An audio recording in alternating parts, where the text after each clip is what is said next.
my child actually got surgery here, and it was a great experience for them. What kind of surgery was it? My son got top surgery here.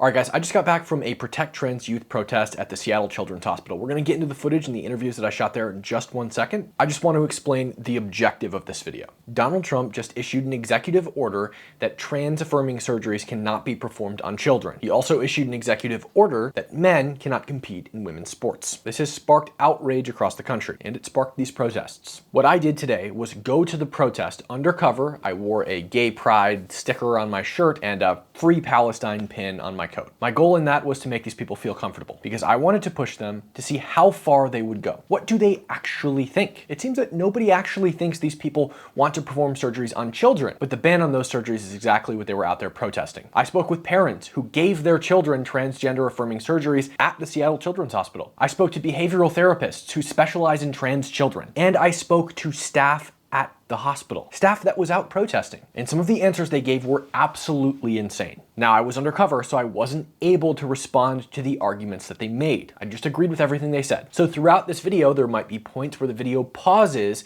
and I debunk whatever it is they might be saying. I'll make my arguments here since I wasn't able to make them in person. If I made them in person, I wouldn't have gotten any more interviews. Before we dive into it, make sure to join my Discord. If you like debating as much as I do, my goal is to have debates revolving in Discord all the time. Everyone is welcome, regardless of whether you agree with me or not. The link to that Discord is in the description below this video. Let's get into it. I am currently undercover here at this protest. They believe me to be fully on their side. And I'm kind of just trying to see how far they'll go with these ideas that children as young as 3 years old should be allowed to receive gender-affirming care. And specifically, this protest was sparked over the lack of surgery. Top and bottom surgery for children. And that's the issue that we're trying to highlight here. The first thing I'll ask you is just, why we're out here, where we are, and what sparked this protest. We're out in front of Seattle Children's Hospital, who have decided to comply in advance with an illegal and unconstitutional executive order without waiting for our Attorney General, which we knew would move quickly to block it. We all have friends, family, co-workers that are trans, and these kids deserve every bit of medical care that can be offered to them. I heard this argument quite a lot today, that what Trump did was unconstitutional or illegal. But what people don't understand is that Trump didn't actually ban transgender surgeries on minors, on children. That would likely require an act of Congress. Instead, what he did is he issued an executive order that ordered agency heads to withhold federal funding in the form of grants from any institution, particularly hospitals, that perform gender-affirming surgeries on kids. The executive branch of the federal government reserves limited rights to decide where federal grants go. It's certainly not unconstitutional because the Constitution very seldom says anything about who has the authority to distribute grants and to who and when. Instead, we're going to be dealing more so with things like the Impoundment Act and the Administrative Procedure Act. Agency heads have the right to decide who gets the grants after Congress allocates it. They just can't do this on a basis that violates the intent of Congress. For example, if Congress set a budget that would fund hospitals, the executive branch can't then go and give it to universities. It's for hospitals, but they have say in what hospitals get it. And furthermore, I find it hilarious how the left picks and chooses which constitutional violations they care about. I don't see them complaining about the constitutional violation that is the existence of the ATF or any other bureaucratic government agency that exists for the sole purpose of violating our constitutional rights. We're here in Seattle, Washington at Seattle Children's Hospital.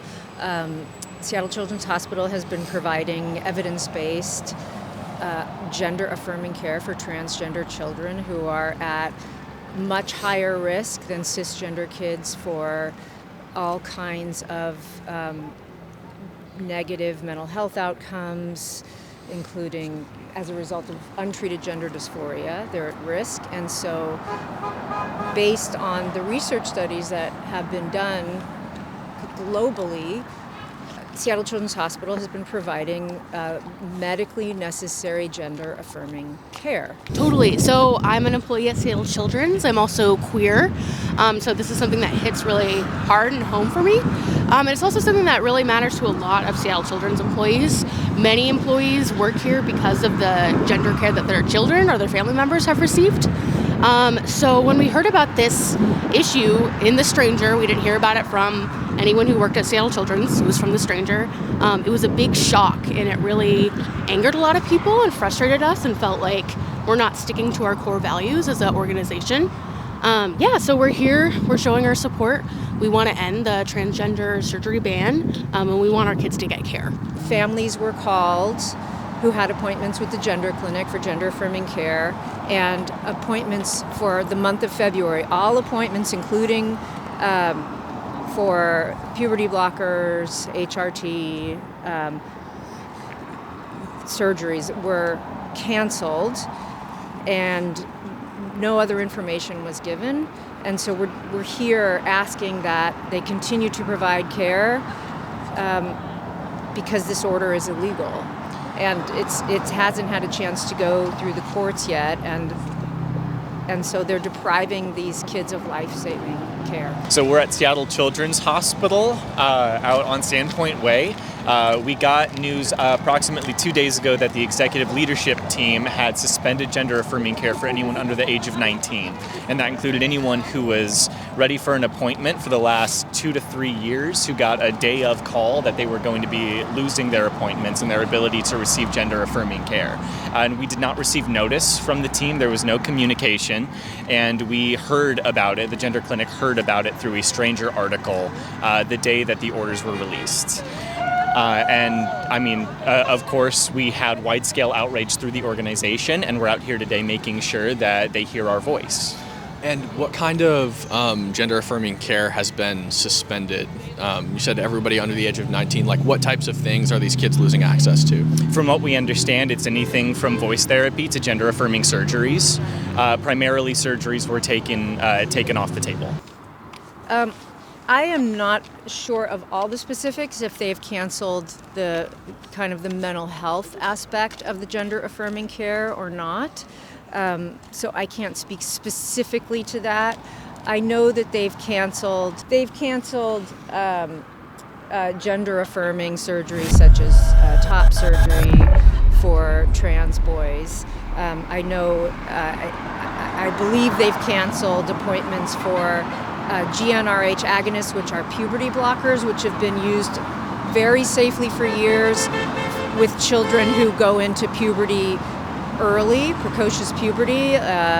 For various reasons, children will go into puberty at 9 months or at 4 years old, which is too early for anybody, and they've been treated successfully with puberty blockers. And so these have been used to treat children to delay puberty in order to buy them more time to decide what type of puberty is best for their bodies, and that has proven to be much more effective in treating trans kids than withholding such a treatment. Well, it's hard to say because we actually don't know. We haven't been able to talk to the people who put this ban in place, the executive leadership team.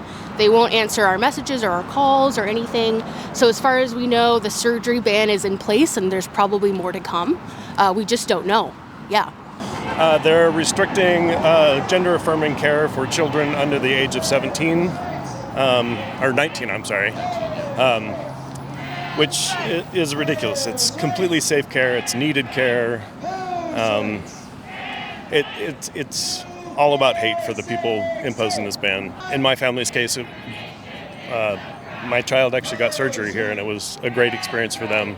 So to have that denied for other kids that need it is terrifying. If you don't mind me asking, what kind of surgery was it? My son got top surgery here. Okay, nice. How old? If you don't have to answer if you don't want to, but Well below 19. Well below 19. Okay, good. Gotcha. A lot of people, so you've worked with trans kids and queer kids, and a lot of people, particularly people who voted for Donald Trump, I think have this proclivity to claim that kids don't know who they are, especially when they're talking about younger kids. There's no way they could ever know that they're transgender. This is something that only adults could know, etc. What would you say to those people, whether it's stuff from your personal experience or professional experience or both? I think that you're not talking to kids because kids are really smart and they know themselves better than anybody. And I think if you were to talk to a transgender American kid, that they would be able to tell you exactly when they started conceptualizing their gender and started feeling complex feelings about it. From my experience, these feelings start up like 2 to 3 years old. So these are feelings that these kids are living with at a really young age. I would just like to point out how absolutely and fundamentally absurd this is. Children can't even write their own names until the age of 5. Most children aren't fully potty trained and are still having accidents well into the age of 6. The critical thinking standard for a 2-year-old is sorting items into categories based on similar features like their color or shape. And you think they know that they're transgender at 2? These people are bonkers. I would say that children know who they are, and they research has shown us that they know at a very young age. I would cite the research of Dr. Christina Olson. She's used to be at the University of Washington. She's now at Princeton, and she's been doing long-term studies on binary identified transgender children.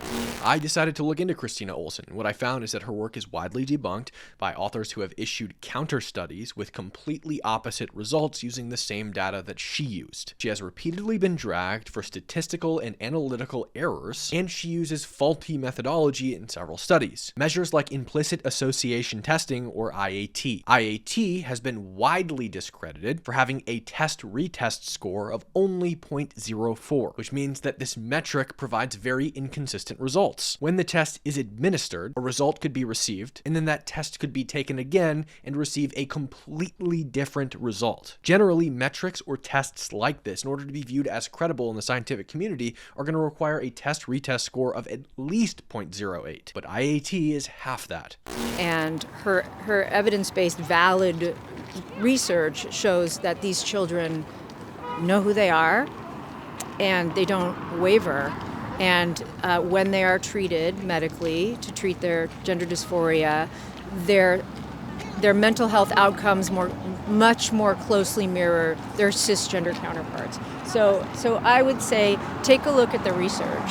And also in my experience, people know who they are. And when you think about kids going through phases, think about how long your phases lasted, right? Like you were into, I don't know, well, my kid thought he was a tiger. Well, how long did that last?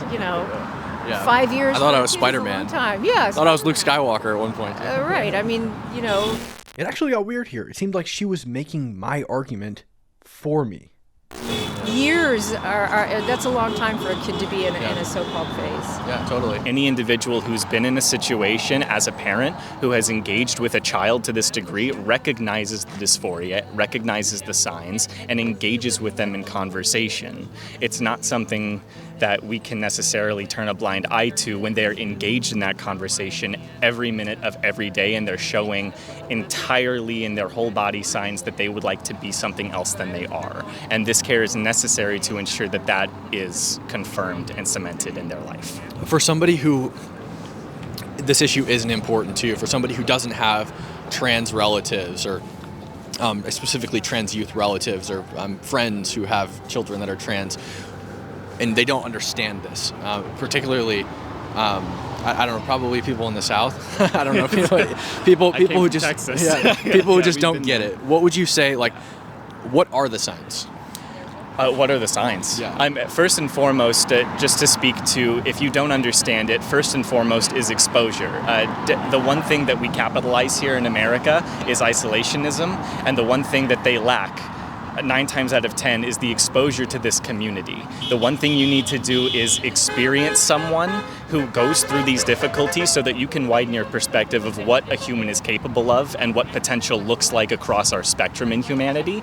But the signs are going to be heightened aggression, a significant amount of distrust and disengagement in who they're supposed to be along the lines of who their parentage and greater community is telling them that they're supposed to be engaging with.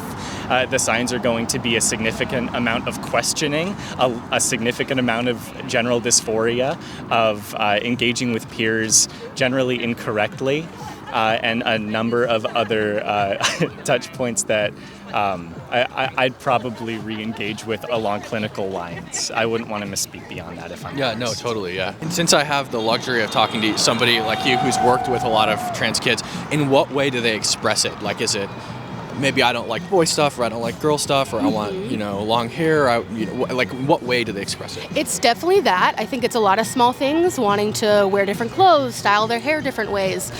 it seems to just get crazier and crazier. I knew tons of little girls when I was in elementary school who dressed boyish, right? They weren't transgender. They're not transgender. They're adults now. They're not trans. And I specifically also remember having a conversation with my mother when she was cutting my hair when I was a child, asking her why my sister gets things like Barbies and why she gets to have long hair and I don't. I'm not transgender, but I feel like conversations like that are sort of the gateway drug for radicalized parents to turn their children into transgenders. In reality, those conversations are nothing more than the curiosity of a child who is trying to understand the world around them. But it also comes out in self-expression and their personal identity. So it comes out in everything. Their creativity is diminished when they're being forced into a box that doesn't fit.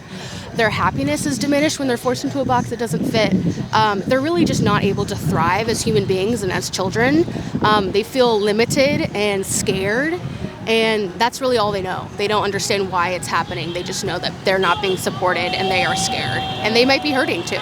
So what does that expression look like in trans kids when they realize or they start to realize? Like, how do you know? It took a long time because at first our child didn't really know, you didn't have the vocabulary to figure it out. But once he gained that vocabulary, I'm sorry. No, you're good. You're totally good. No worries. I think I get it. Now, I may have said that I get it in the interview, but I absolutely do not get it. This is not only coming from a parent who allegedly has a trans child, but from a parent who affirms that child's gender. His child was born a girl, converted to a boy, and not only did he affirm that gender, he went as far as to take this child to the Seattle Children's Hospital and give that child top surgery, a permanent procedure where his child's breasts were cut off. How did he know his child was transgender? Well, it doesn't seem that he actually did. He had nothing to say about it. Are there a lot of trans children at the Seattle Children's Hospital from your experience? Yes. The queer children are a big portion of our patients. They have a huge presence here. There are many queer staff members that are here, so the queer presence at Seattle Children's is definitely significant.